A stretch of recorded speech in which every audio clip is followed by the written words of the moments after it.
sejak adanya Baloy, ini memperkuat aligning dari Geekfam sendiri. Gak cuma itu, ingat satu hal, Onyx memang kuat. Tapi Geek juga punya senjatanya Onyx, Nile itu sendiri. Nile. Tombak yang dipinjamkan dari Onyx. Dan kali ini bisa menusuk diri mereka sendiri. Bahkan ini bisa kita bilang senjata makan tuan dan para ninja dari Onyx telah berkumpul akan melawan Erpang seorang diri sebagai arsitek tunggal yang dimiliki dari Geekfam ID, Profesor KB. Siapa villainnya untuk kali ini? Oh tentu Geekfam. Ingat bagaimana gambar Akatsuki yang di-post oleh Geekfam itu sendiri. The real villain starting from bottom. Sekarang mereka top 3 loh. Geekfam. Start from bottom, now we here. Wow. Dan ingat, Upper bracket final di mana Geekfam ID perjalanan terbaik mereka selama MPL setelah franchise. ya. Anyway, kita berbicara Geekfam. Mereka jarang banget bahkan baru kali ini berada di babak playoff. Itu dia. Season lalu mereka langsung pulang. Sekarang mereka di top 3. Makanya aku bilang ini penantian panjang yang sudah ditunggu-tunggu selama 7 season.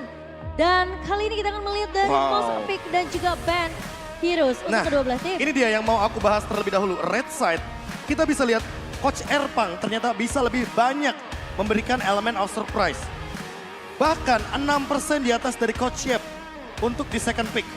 Sehingga kalau kita lihat dari first picknya, walaupun dengan 61% di sini, rata-rata dari Onyx memang berada di atas 70%. Mau itu first pick, mau itu second pick, sepertinya untuk Onyx mereka sudah punya jalannya sendiri. Mereka udah punya tandemannya sendiri. Draft yang solid atau counter pick. Oke, dan jangan lupakan mereka bersama dengan Coach Yep dan juga Coach Adi. Coach Adi salah satu coach yang mungkin aku bisa bilang di bawah naungan Coach Adi, setiap tim itu selalu punya tempo. Gagal objektif, lo selalu punya plan B. Iya. Ganyang dari musuh-musuhnya adalah sebuah jawaban ketika mereka gagal mendapatkan objektif. Dan Ini jangan terbukti. lupakan juga bagaimana Coach Adi yang sudah sering sekali membawakan gameplay menarik secara objektif dan sesimpel itu. Nah, agar nantinya mereka bisa lolos ke event internasional. Nah, ini kita lihat juga dari data Turtlemania. Yang dimana kita tahu mereka punya Kairi. Salah satu retribution terkuat. Tapi sekarang Nile bersanding sebagai top 2 Turtlemania. Dan bahkan posisi dari Lord Terminator dia hanya terpaut 2 poin Lord terhadap Kairi. Nah makanya ini apakah akan tetap dengan Baksha dan juga Fredrin Band dari Coach Erpang. Karena kemarin kita sudah melihat bagaimana permainan yang begitu ciamik ketika tidak adanya Fredrin dan Baksha dari kubu Geekfam yang mereka ban terlebih dahulu. Dan ini menjadi pertarungan sebenarnya untuk sesama romer di mana Keyboy dan juga Baloy ini menjadi top 3 dalam player hero pool terbanyak. Ada 15 hero pool yang dimainkan oleh kedua belah romer ini. Dan ini dia key to victory by Samsung Galaxy A34A54 5G. Jangan latah, patahkan gerakan dan setup dari Onyx. Berikan hero eksplosif. Tentunya untuk Aboy agar tidak kalah aktif dengan Sans. Rotasi berarti bisa jadi jawaban ya. Ya. Jauhkan Boots sebelum rebut netral objektif. Dan miskinkan taktik Onyx dalam setup netral objektif alias counter setup mungkin bisa jadi jawaban. Atau jangan-jangan ya patahkan setup tadi. Ya. Sebelum adanya Lord objektif, makan satu pemain Onyx. Ingat, itu it works loh. Ya. Membuat Kairi miskin, under level, itu benar-benar berimpact sangat dalam gameplay Onyx. Dan ini yang menarik, Kairi melawan 2 mantan punggawanya sendiri. Ini adalah sebuah sentimental team fight. Emosional. Emosional udah pasti dan jangan lupakan juga bagaimana mereka sudah paham satu sama lain dari cara bermainnya. Namun, untuk Onyx, Kai is the key. Pastikan Kairi leluasa farm di early game. Rogo pocket pick untuk kecoh draft dari Geek. Dan over percaya diri bisa perdaya diri. Pastikan tiap gerakan terkalkulasi agar tidak adanya miskalkulasi. Karena ingat, 3 poin memenangkan di sini MCRS depan mata. Iya. Terkalkulasi di dalam retribusi. Tahu nggak sih? Terus saja, semua Ya. digabung-gabung ya. Makasih. Bukan kamu. Oh ya, sorry. Nah, tapi kita lihat di sini, di mana Onyx buat ngomongin sejarah sedikit. Di Sedikit dejavu ya. dalam Britama Arena ini, dulu season 3 juga dipenuhi para dari Sobat Onyx atau Sonic sekarang. Iya. Dan full, bahkan dulu itu mereka sampai bajunya kuning semua ketika Onyx waktu itu belum jualan jersinya. Iya, itu bener-bener hype banget pada saat itu. Season yang ketiga, Britama Arena merupakan tempat di mana Onyx mengangkat pialanya. Wah, Bahkan sesaat sebelum MSC. masa-masa di mana Onyx berjaya Kage. tanpa kehilangan satu match mereka. Iya. Win Oh, streak. yes. Win Benar, streak. benar. Iya, iya, iya, iya. 14-0 Iya, iya, aku dan lupa. Tidak terkalahkan. tidak terkalahkan selama babak playoff. Babak regular season juga. 14-0. Betul. Benar-benar 14 win streak didapatkan selama regular season. Di babak playoff mereka juga tidak tumbang sama sekali. Jadi Bahkan ini ada satu game pun nggak ada kan? enggak. Enggak. Oh, game ada. Game Ada ada. lawan siapa? Game ada, banyak. Banyak, 3 Enggak, pas kali. di playoff. Kalau di playoff nggak ada. Nggak ada. Di Kalau playoff di tuh playoff dia. nggak Bahkan clean finalnya sheet. mereka menang ya. Oh, apakah ini pin treble winner mereka? Wow. Ini dia. Apakah Coach iya? Adi. Benar nggak sih? Aku juara internasional. Aku juara internasional. D-nya juara. Oke. Yes. Tapi Prof, mau ucap itu coach, itu pinnya kan? Iya itu pin Iya. ya. Pin Iya. kalau tanda Ada- kamu sudah juara treble itu kan? Betul, ada Iya. ESL tadi kita lihat juga. Oke, tapi ingat ada lupakan pin yang semua. banyak. Oke. Lupakan semua histori kemarin. Mereka akan memulai sesuatu yang baru dan Ya. lihat drafting pace ya. Menutup Funny for Kyrie. Enjoy bersama Kadita.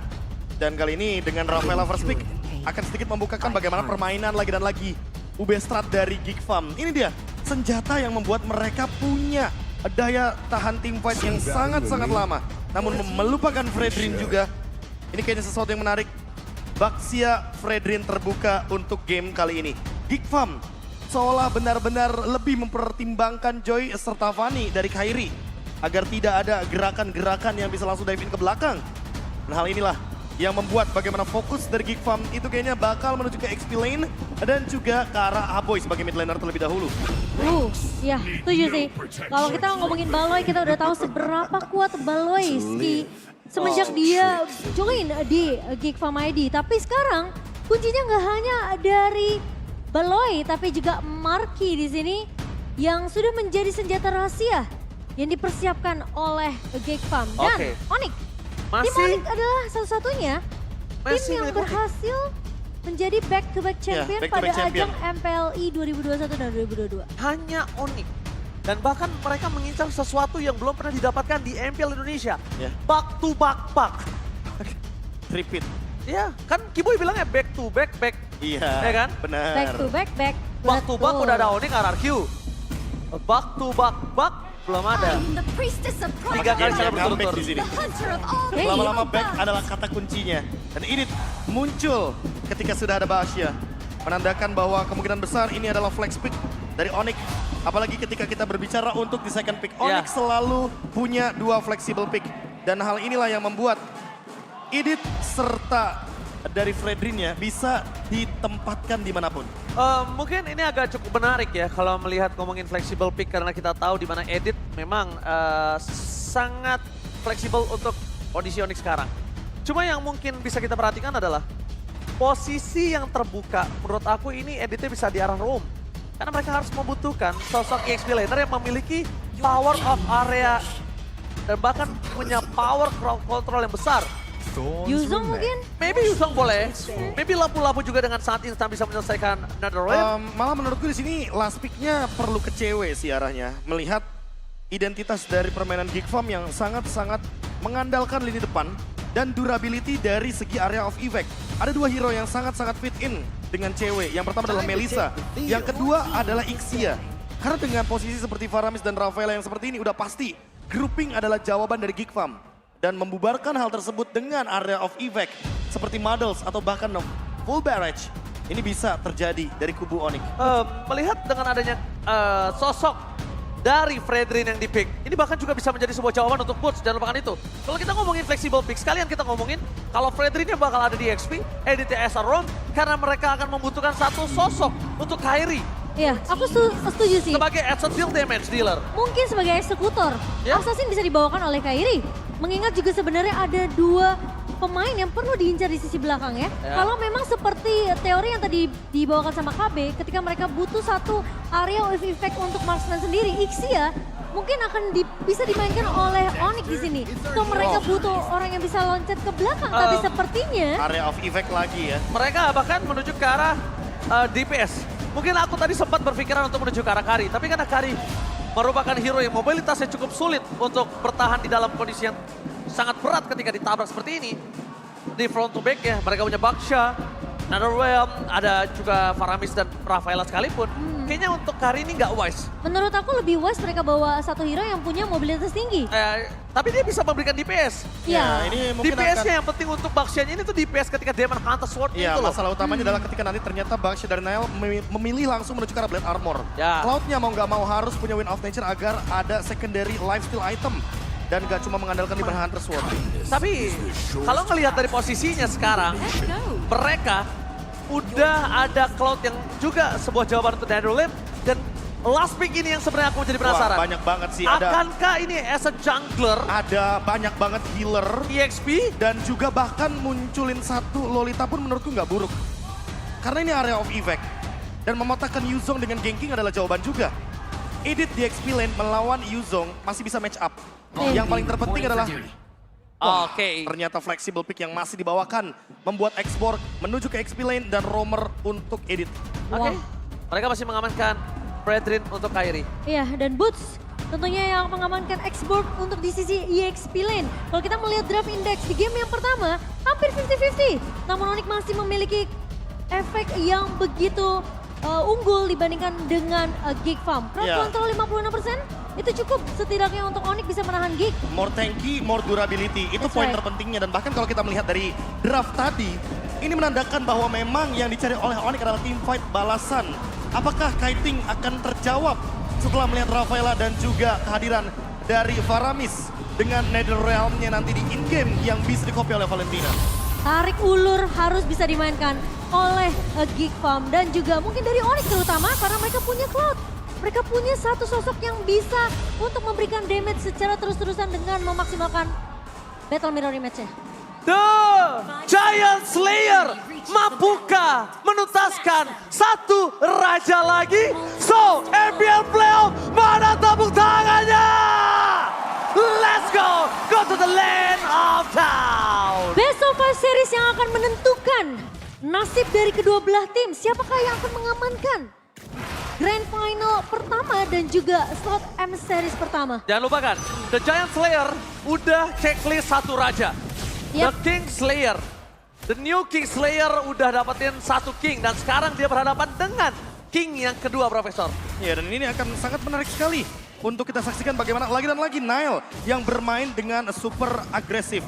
Gerakan proaktif yang langsung invasi ke area jungle. Dan ini membuat tentunya Kairi agak sedikit kehilangan momentum untuk mendapatkan level keempat sebelum menit yang kedua. Yep. Dan kita melihat memang dari Onyx mereka punya garda depan yang tebel-tebel banget sih di B. Ada Fredrin, ada Xborg, bahkan ada Edith. Jadi harusnya space create ke arah cewek dan juga Sans. Ini enak banget untuk Onyx. Tapi kalau dari segi emblem by Dunia Games, Ini ada 2 Quantum Charge. iya, ada 2 Quantum Charge dari Sisi kubu Geek Geek Farm dan 3 tentunya dari kubu Onyx. Dengan tujuan ingin bermain lebih extend dengan heal yang cukup. Dan Keyboy harus lebih sabar lagi karena ini 2 magic damage di early game yang sangat-sangat mengganggu. Dan Kairi stuck di level yang ketiga. Oh my god, memiskinkan Kairi Majesty menjadi sebuah jawaban di depan sana. Tepakan, Kairi berhasil selamat, Keyboy, Sakratul Maut. Cewek sedikit memberikan pressure terhadap seorang Nile, tapi nampaknya itu tidak akan terlalu berarti. Meanwhile dari bottom lane, Marky dengan sangat bebas memberikan pressure terhadap seorang cewek. No Battle Mirror Image. Oh Marky, kali ini benar-benar perkasa sebagai sosok kunci di babak playoff. Kalau kita melihat match history kemarin, Bigetron sempat melakukan hal yang sama. Mereka press Kairi, mereka nggak kasih Kairi space dan juga waktu yang banyak untuk Kairi farming. Dan ini yang dilakukan oleh Geekfarm sama. Halnya mereka tidak mau membuat Onyx punya waktu yang nyaman untuk mendapatkan farmingan Keyboy. Oke, langsung ada Black Dragon Trust menuju ke arah backline. Mencoba melakukan zoning out. Look, gak tahu kita apakah terlalu terburu-buru. Tapi lihat di depan sana. Kairi masih mau lobby. Mencoba melakukan zoning out. Last Insanity keluar. Dapatkan retribution from Kairi. Berhasil mau take over Turtle. Berhasil mendapatkan double kill. mencoba untuk memukul mundur ke belakang dan Luka gak punya badan lagi. Gak ada jalan untuk pulang. Purple Puff menjadi sebuah jawaban untuk para pasukan dari Onyx. Take over Turtle from Kairi, save the day untuk early Onyx yang sudah terpressure oleh Nile. Apakah terlalu terburu-buru untuk membuka Black Dragon Transform? Bisa jadi. Dan langsung di-counter dengan adanya Last Insanity dari seorang Boots. Menurutku bukan di situ kuncinya, tapi bagaimana Geek Farm yang lagi-lagi mengadu otot dengan Onyx yang di situ tidak ada sama sekali di list dari yang harus dilakukan oleh teman-teman dari Geek Farm. Ketika gitu victory ya. Iya, kita berbicara untuk gameplay tarik ulur. Iya. Jangan memaksa untuk mengadu kontes di area turtle objektif dengan Onyx. Dan hal tersebut yang harus dihindari oleh teman-teman dari Geek Farm. Oke, walaupun begitu, tapi nampaknya mereka tadinya hampir memancing tim fight dari bottom lane, bro. Makanya Kairi itu turun ke arah bottom lane. Sekarang ketika mereka udah disengage dari Onyx, Kairi memilih untuk farming terlebih dahulu, Momo-chan. Iya, kalau kita ngelihat memang overextending fight yang dilakukan oleh Geek Farm ini bukannya jadi satu hal yang baik. Terutama mereka tahu sebenarnya Onyx mereka kuat banget secara as a CC ini Onyx benar-benar punya stun. Mereka juga punya damage dari Last Insanity dari seorang Boots, tapi Kiboy, Nile. Oke, Nile kali ini berhasil mendapatkan Purple Puff dari sosok Kairi. Lagi dan lagi, terperangkap di depan sana. Sans memiliki Netherrealm mundur ke belakang dan masih selamat dari geretakan dan bahkan dibalik ke kanan dan Nile terperangkap. Netherrealm kau defensif, Kairi hampir terperangkap. Untungnya mereka tidak punya efek suppress, untungnya mereka tidak punya sisi untuk bisa mengikat Kairi. Jadi bisa dibilang selama Luke gak melakukan sebuah invasi dengan crowd control yang dia miliki, as long Luke gak seperti itu, Kairi aman. Ini adalah permainan yang sangat-sangat kontradiktif dari Onyx. Mereka benar-benar bermain dengan tempo yang tidak terburu-buru. Dan bahkan dengan early advantage yang mereka dapatkan, mereka juga masih mempertimbangkan bagaimana counter re-engage dari Geek Farm. Sekarang, Turtle yang kedua akan menentukan. Karena level dari Nile, EXP-nya jauh lebih tinggi ketimbang Kairi semenjak tadi mendapatkan Purple Buff. Dan jangan lupakan Aboy dengan play-nya. Undrated mid lane yang kali ini sedang berhadapan dengan Sans. Oh, tapi Kiboy. Oke, last revolution again from Kairi. Berhasil mendominasi atas sosok Nile. Dan belakang sana Luke mencoba untuk menghantam, tapi ternyata berhasil melakukan satu point kill dengan ada cewek coming up. Damage per second yang tidak bisa dibendung. Dan bahkan di depan sana Kairi melakukan zoning out. Mencoba untuk mengusir mundur Nile. Dan bahkan ketika Nile memiliki retribution, kayaknya ini cuma hanya waktu saja yang dibawa oleh Kairi. Agar tidak terlalu cepat Nile mendapatkan orange buff-nya. Wah, tapi cewek benar-benar hampir bisa aja untuk menumbangkan turret di area bawah. Space create yang dilakukan oleh pemain-pemain Onyx. Mereka membiarkan cewek fokus untuk dapetin farming yang terlebih dahulu. Fokus untuk bisa bertukaran setelah turret di area bawah hilang. Tapi Nile terkena taun. Oke, energy eruption membuat Nile bertahan di depan sana. Tapi nampaknya masih ada Aboy, masih ada Paloski. Mereka tidak akan melepaskan begitu saja. Nampaknya Netherrealm telah keluar. Tapi swordnya untuk menghindarkan semua Netherrealm. Paloski terperangkap di depan sana. Para pasukan di Oni mereka terperangkap dengan Last Insanity. Membakar Paloski sebagai tulang punggung keluar dan frontliner yang dimiliki dari Geek Farm. Ya, dan bahkan kalau kita melihat Sans berada di posisi yang cukup nyaman, memberikan efek terrified dan juga beberapa damage magical yang tidak bisa dihindari oleh pemain-pemain dari Geek Farm. Kalau kita melihat goal defenses by UBS nih Bung KB, Baloy tertinggal cukup jauh. Ya, kalau kita lihat match up-nya untuk Baloy dan juga Kiboy, karena lagi dan lagi ya, Kiboy sangat berperan aktif Ya. dengan 100% kill participation, 4 point kill dan 2 assist. Membuat ceweknya jadi bisa mainin line up 4-1. Dan untuk sekarang, Onyx tinggal berjalan berempat. Mereka punya 3 badan dan 1 damage dealer. Sans kasih space di belakang agar nantinya bisa memberikan sedikit tekanan dengan tujuan agar Sans-nya bisa melakukan deal damage. Tapi dia pun punya Netherrealm. Jadi sebagai damage dealer, dia juga berperan sebagai cover. Aku rasa sih ini nggak cuma Nile doang sih yang bisa coba untuk melakukan inisiasi ya dari sisi Geek Farm. Mereka butuh look dan Baloy perlu menjaga positioningnya biar Baloy tidak tumbang untuk keempat kalinya. Karena tidak ada Baloy, tentunya team fight untuk Geek Farm ini tidak akan terlalu sustain.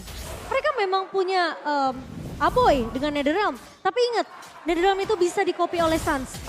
Selain copy juga Netherrealm ini dari tadi kalau kalian sadar, ini emang sengaja dipaksa dibuka loh. Iya. Selalu dipaksa dibuka dan memang dari Geek Farm yang kekurangan crowd control cuma ada Furious Dive doang. Sekali lagi aku ingetin cuma ada Luke yang punya power CC. Yang membuat Geek Farm kali ini nampaknya akan ditabrak asal-asalan. Karena dari sisi kanan lihat cewek dia bahkan pakai sprint, dia nggak harus pakai Purify. Kedua, dia punya Last Insanity dari Boots. Dan Sans, dia punya Netherrealm seperti kata Momo-chan untuk di-copy. Iya. Jadi keuntungan yang dimiliki Geek Farm, dimiliki Onyx juga, plus dengan sisi yang dimiliki Onyx. Yep, ada efek tadi fight, ada efek knock up juga dari seorang Keyboy dengan adanya Earth Shatter. Tapi sementara Keyboy mencoba untuk sedikit memberikan pressure di area mid, namun clear cepat akan dilakukan oleh Geek Farm sehingga invasi jungle yang biasanya akan dilakukan sama Onyx di area mid ini akan sedikit tertahan. Dan jangan lupakan juga split push yang dari tadi dijalankan oleh cewek. Dia pegangin lane jauhnya. Dia bener-bener jalanin apa tugas utamanya. Dan yang paling terpenting dari Onyx, mereka belum ada yang tumbang. Sehingga hal ini membuat early snowballing effect dari Onyx tetap berjalan. Oke, melihat adanya pergerakan di depan sana, Sans akan coba untuk memancing keributan.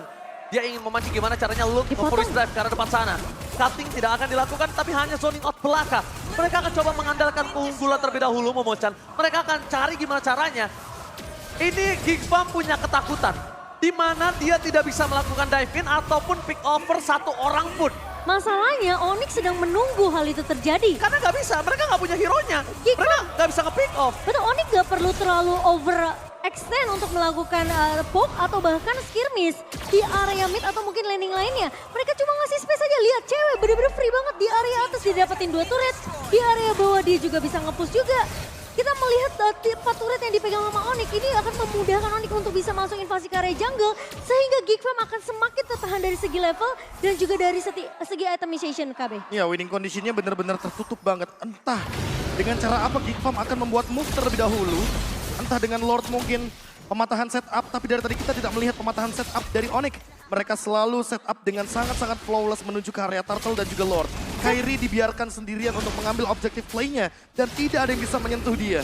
Setupnya cuma perlu dipersiapkan aja sama Onyx. Mereka nggak perlu membuka terlebih dahulu karena mereka tahu Geek Farm, mereka punya Yuzong, mereka punya Black Dragon Transform yang bisa mengincar ke arah lini belakang dari Onyx. Dan ketika itu dibuka, Onyx udah mempersiapkan counter setupnya. Sans biasanya akan mulai mengcopy dengan adanya Netherrealm. Nungguin detik, Dia nungguin detik 41, nungguin detik Dia nunggu 41. 41. Dia ambil Lordnya dan Dia diperlama next wave. Lordnya.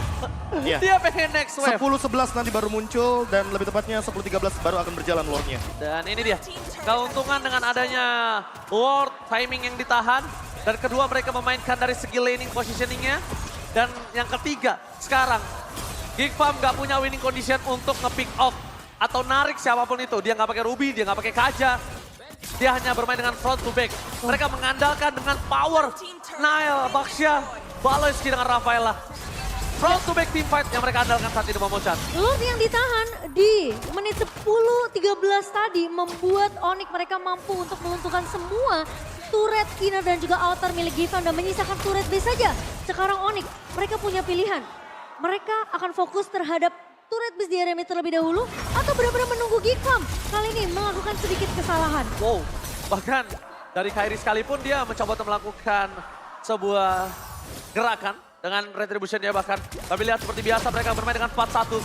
Mendorong ke arah top lane terlebih dahulu, best turret masih menjadi sebuah pilihan. Mereka juga masih terlalu kuat untuk bisa ditembus. Tapi Keyboy dia menempel ke dalam tembok, tertarik begitu saja. Berhasil dengan onwardnya, tapi Keyboy berhasil untuk flicker. Look banding out terjadi, menuju ke arah cewek. Berhasil menghindari Luke, bakal Luke ke versus everybody. Netherland from Sun, berhasil menyelamatkan hari dari para pasukan tim Onyx. Hampir saja 2 tumbang, tapi Sun saves the day for this time. Itu yang aku bilang, mereka tinggal menunggu satu buah Black Dragon sama tapi Aboy. Oh my god, tanpa ada sedikit pun bantuan. DPS dari cewek berhasil memakan Aboy dengan sangat cepat, Profesor. Ya, whatever kill tadi, di mana Aboy kehilangan pasifnya saja dan untuk sekarang hidup kembali dengan cepatnya. Necklace of Durance yang dimiliki sama Aboy menjadi first item tapi masih belum menjadi solusi dari kegigihan Onyx untuk melakukan invasi jungle. Holy Crystal sudah ada di tangan dari Sans. Burst damage evac. Tanpa adanya cooldown reduction dari Ancient Talisman membuat Sans sangat kuat di lini belakang sebagai cover dan lagi-lagi damage dealer. Damage dealer yang tidak ada saat ini membuat Nile memilih untuk mundur, Profesor, dan juga Momochan. Daripada dia harus mengantarkan nyawanya dan menunggu cukup lama hingga Lord yang muncul, ada baiknya dilepaskan orange buff tersebut. Dan lagi-lagi ya. Rico tas ribut to Cornet kali ini dikeluarkan oleh Geek Farm dan juga Onyx. It's Onyx time. Atau santai bro, santai. Masih game yang bro. pertama. Sepertinya intensitas sudah mulai naik. Dan untuk sekarang lagi-lagi Onyx dengan winning condition mereka 10.000 net worth. Dan Lord akan menjadi jawabannya tentu di menit ke-12 kali ini. Lord yang sudah enhance. Sementara lagi-lagi Geek Farm dengan solid play 5-nya. Mereka perlu mempertahankan high ground sampai Onyx benar-benar melakukan kesalahan. Tapi kapan kita melihat Onyx membuat kesalahan? Mungkin bukan kesalahan tapi celah. Celah Itu ketika dia melawan BTR. terbuka dengan sangat Terbuka. lebar di early game, tapi mid game, wah. Tapi Geekfarm harus korek itu. Dan itu yang perlu dicari sama Geek Farm. Jadi bisa dibilang, dari Onyx memang dia tidak menunjukkan kesalahannya. Tapi mereka punya celah. Bukan berarti dia benar-benar superior. Dia punya celah dan ini harus dikorek sama Geekfarm. Dan itu yang masih belum ditemukan sama Geek Iya. Farm. Oke, Balanski. Ini yang siap tukar belakang, Petrified Kevin dan cewek. Ter-take down. Tidak ada win of nature yang bisa diselamatkan. Bahkan Keyboy harus menuju ke arah belakang dengan ada Bravo One. Langsung ada Black Dragon transform. Turning out pun terjadi. Menuju ke backline. Kairi menjadi sebuah jawaban. Tapi ternyata Kairi masih mau lobby di depan sana. Retribution akan coba diadu begitu saja. Kairi! Again! Versus everybody. Dia nggak peduli apapun yang terjadi dalam press for nothing. Mentoning antara Lassen Sanete. Nomor terlepaskan dari Geekfarm. Harus mundur mendadak. 4 versus 5. Mereka bahkan dengan kalah jumlah belum mampu mematahkan Onyx, Profesor dan Lagi Chan. dan lagi kita harus bilang team fight di Lordnya dari Onyx yang begitu flawless, begitu classy. Mereka nggak perlu banyak-banyak dapetin point kill. Yang penting apa? Team fight objektifnya tetap di tangan mereka. Dan ini yang selalu mereka lakukan berulang-ulang, Cimomo. Wah, gila banget sih dari Onyx. Meskipun tanpa cewek, mereka masih bisa mempertahankan 4 pemain sisanya. Dan bahkan tidak tumbang sama sekali meskipun Geekfarm tadi mencoba untuk memaksakan Tifa di area Lord. Tapi kali ini Lord sudah mulai berjalan di menit yang ke-14. Oke, Lord berjalan di tengah. Nile masih bisa menghentikannya, tapi lihat onward menuju ke arah sana. Luke, terbelakang di depan sana. Sanchez coming up. Masih mencoba untuk mendorong dari 3 lane yang berbeda. Lebih fokus menuju ke dalam objektifnya. Menyelesaikan tugas mereka, objektifnya terdorong, pecah ompong. Akan menjadi sebuah disiplin yang dilakukan Onyx saat ini, Momochan. Dan bakal coba untuk nge-push Boots sudah berada di area base dari Geekfarm. Namun Onyx mereka akan bermain secara objektif. Lebih memprioritaskan menumbangkan trade base terlebih dahulu supaya si Purmina akan berjalan. Untuk Holy Crystal untuk Aboy di menit ke-14 juga, Be. Oke. Ini di menit yang ke-14 masih slow tempo banget dari Onyx. Mereka nggak buru-buru untuk bikin team fight. Dan Keyboy masih punya flicker. Ini yang bakal dikhawatirkan. Apakah akan ada pemaksaan team fight? Karena itu dia Keyboy. Oke, itu dia. Apakah coba dipasangkan onward. Keyboy Sakura Soul Mount. Immortality-nya pecah. Mereka masih melobi. Untuk ke arah belakang dan bahkan shutdown. Terjadi terhadap seorang Keyboy. Luka. Dia tidak akan melepaskan pandangan dan jangkauan terhadap seorang Kairi. Seorang Kairi akan coba dihajar. Tapi Sanchez coming up. Mencoba untuk melakukan covery. Kairi uppress ward-nya. Tidak berimpact. Tapi Nile terperangkap. Bait yang dilakukan berhasil. Perangkap sang ladang. Terinjak oleh Geekfarm. Yang akhirnya menimbulkan satu korban jiwa. Blazing Duet from cewek. Tidak terlalu berimpact. Mundur ke arah belakang. Marquis. Masih ada Ranta Pon. Lassen Sanete yang sangat gila. Mendasar mendapatkan Nala dengan Balanski. Press ward cover terhadap seorang bot dan lihat. Lassen Sanete. Bukan hanya gila asal tapi ini gila boots. Mendapatkan Balanski. Itu follow up yang begitu manis dari Boots mencoba untuk menjawab. Kairi yang berusaha untuk mengcover pemain-pemain dari Onyx. Kita melihat Hassad yang memberikan coveran sangat amat bagus ke arah seorang Kairi. Tapi ketika Geekfarm mereka tidak melihat adanya pergerakan dari pemain Onyx yang masih berada di area sekitar Kairi. Membuat Nile ter-pick off dan terpanis begitu saja. Cewek memang masuk dengan satu buah Battle Mirror rematch. Tapi Blazing Duetnya tidak mampu untuk menumbangkan Marquis, Profesor KB. Iya, tapi poin terpentingnya dari sini adalah bagaimana Marquis yang mempertahankan dirinya di belakang tanpa tumbang sama sekali. Dan ini bisa jadi winning condition dari Geekfarm. Tetap dengan Marquis di belakang dan melakukan team fight dengan pick off. Dan mungkin ini celah yang sudah ditemukan oleh Geekfarm. Mereka coba paksa team fight dengan pemain-pemain Onyx. Mereka coba untuk kejar dan bahkan memaksakan biar Onyx tersetir sedikit. Meskipun Geekfarm masih bisa untuk ditukarkan. Masih akan ada satu buah kompensasi yang bisa didapatkan oleh Onyx di setiap team fight-nya. Tapi ada satu Flux of Theosis yang sudah aktif. Sehingga ini akan membuat team fight-nya agak sedikit jadi 40-60. Oke, lihat team fight yang dibuka oleh Luke. Menuju ke arah belakang, cewek menjadi pilihan utama. Lordnya dibiarkan begitu saja, tapi Boots dengan tidak ada immortality dia nggak peduli. Dia meng-zoning out melakukan tugasnya dan bahkan Geekfarm dipukul mundur. No Lord untuk Geekfarm dan Kairi free untuk kali ini. Ya, tapi balik lagi, ini adalah power defense dari Geekfarm. Mereka berlima bakal kuat banget bareng sama Rafaela dan juga adanya Faramis. Hal ini yang akan membuat Lordnya bisa saja jadi sia-sia lagi untuk Lord yang ketiga kali ini. Ya, dan ini akan menjadi satu pertanyaan, apakah Onyx mereka mampu untuk menutup di Lord yang ketiga.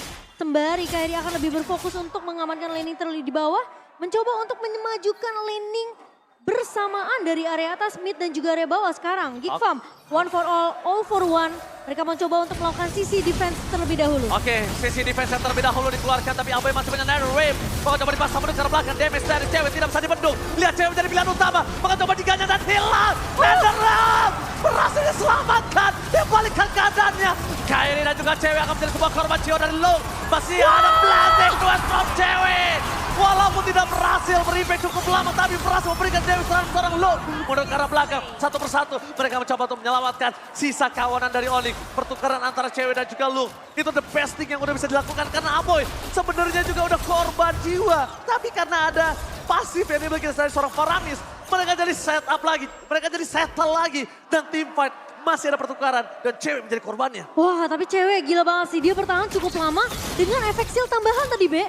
Dia ngebuat dia bisa melakukan battle mirror lintas lagi ke sisi belakang dan melakukan basing duet. Dan lagi-lagi harus kita mention kalau Lord ini akan jadi Lord giveaway. Karena teamfight yang dibuatkan sama Onyx masih belum menemukan celahnya. Rose Gold Meteor memang menjadi jawaban, tapi teamfight sepertinya akan masih berlanjut di area mid lane dengan tujuan dari Geek Farm. Stick grouping berlima. Onyx masih belum bisa menembus pertahanan dari Geek Farm ketika mereka 5 lawan 5. Pick off yang perlu dilakukan sama Keyboy. Menunggu dengan flickernya onward juga salah satu jawaban, tapi masih belum dijalankan. Dan Geek Farm dengan Marky di lini belakang dan cewek yang tidak bisa menyentuh sama sekali karena ada Wind of Nature. Menjadi PR tersendiri dan gold yang minus dari Onyx. Jadinya Lord disadvantage untuk kali ini. Dan kita menunggu untuk Lord yang keempat karena sudah evolve. Apakah akan tetap di tangan dari Onyx?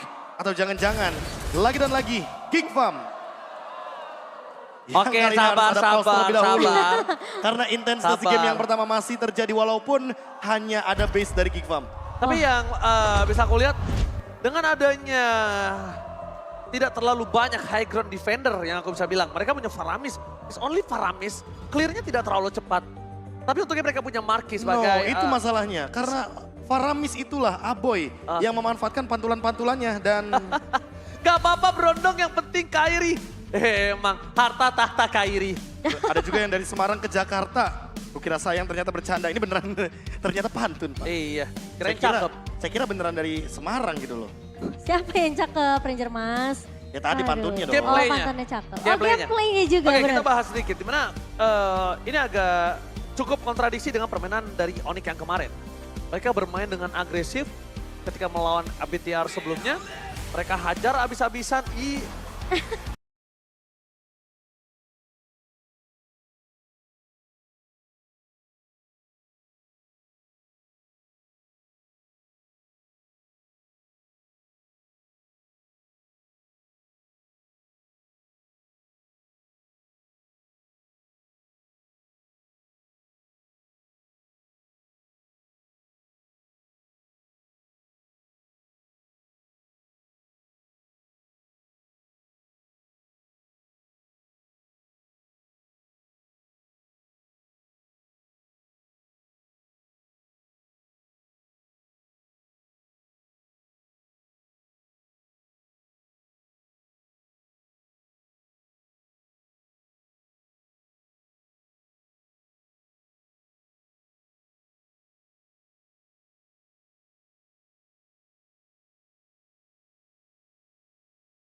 kita menuju ke dalam Land of Dawn. Alright. Apakah? Ini dia sedikit atau secerca harapan yang mungkin bisa dimaksimalkan sama Geek Farm, terutama ketika nanti akan ada kontes di area Lord Evolve. Mereka punya Aboy, semakin menempel Onyx, semakin full senyum Aboy dengan Ghostbuster-nya. Iya. Pantulan-pantulan damage yang makin lebih pedih ketika menuju ke arah late game dan Baloyski yang kali ini agak sedikit berani Oh, di arah bakal sana. coba dimakan begitu saja, masih ada flicker ke arah belakang bersama dengan Immortality. Tapi bahkan itu nggak bisa membuat Baloyski terpick off meskipun dia tadi sempat pecah Immortality, tapi aku rasa agak sedikit sulit untuk mengincar ke arah Baloyski. Dan sekarang Lord yang keempat sudah mulai muncul. Onyx memiliki PR yang berat. Gimana cara mereka bisa menembus defense yang begitu kuat dari Geek Farm? Oke, Geek Farm mereka masih coba untuk merebut. Tapi di balik sana ada Conceal Gaming. menuju sosok Karanael. Fokus tim fight terjadi. Sans mau memberikan damage dan Keyboy yang memberikan damage terlebih dahulu. Mereka ingin satu persatu memberikan damage karena mereka ingin membuat dari seorang Abu yang mengeluarkan Nether Realm-nya. Dan dibalik itu semua, ketika Nether Realm sudah keluar, baru Onyx mengeluarkan semua damage yang mereka miliki. Marky masih terlalu jauh, Lord terreset begitu saja. Nael pun terperangkap dan akhirnya disengage pun terjadi, Momochan. Tidak akan terlalu overcommit tentunya untuk Lord yang keempat kali ini. Onyx pun mulai melihat adanya bahaya. Ketika Sans memang belum bisa mengcopy IMU ke arah Netherrealm, dia masih mencari posisi dari seorang Aboy. Tapi Sans flicker untuk mundur. Player yang aku bisa bilang cukup ditakuti bermain secara defensif kali ini.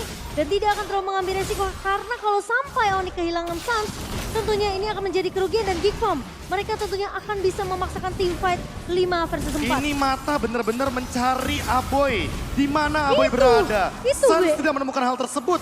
Gameplay dari Aboy paham betul. Tidak mau memberikan Nether Realm kepada Onyx dan kali ini Sans yang gak punya flicker bakal di-engage. Karena mereka tahu Sans tidak memiliki flicker. Lihat Oli terhadap Sans. Maka coba dipaksa begitu saja. Winter Transit Save the Deka. Nampaknya masih ada Immortality.